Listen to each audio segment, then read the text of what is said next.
Rregullimi i pallatit të sportit Shani Nushi në Gjakov ka bërë që të përmirësohen dukshëm kushtet për klubet sportive. Këtu zhvillohen trajnime me orare më të gjata. Ndryshimet në krahasim të kaluar ose klubet sportive tash e kanë orare shumë më të gjata se sa që kanë pas. Përpara kanë pas te në ora 7. Meqense se kemi qenë edhe vetë financim mes orës 7 kemi pas rekreacion. Tash e kanë te në ora 10 për çdo natë.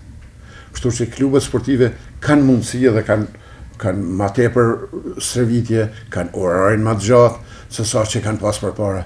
Ndërsa tani orët e rekreacionit për qytetarët e tjerë dukshëm kanë ra. Kemi pas për orë 7 tek orë 11-12 natës kemi pas orë të rekreacionit. Kemi fitu për që ato të nxjerrin të ardhat. Tash jemi në komunë.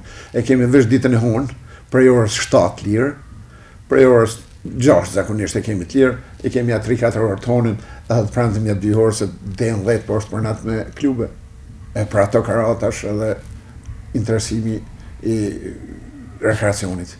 Gjatë këtij viti, në Pallatin e Sporteve Shani Nushi janë zhvilluar 3 turne, 1 me karakter kombëtar dhe 2 ndërkombëtar, dhe vlen të ceken nota të larta pozitive që kanë dhënë për nivelin organizativ dhe kushtet e sallës së sporteve Shani Nushi në Gjakov nga organizatorët e turneve.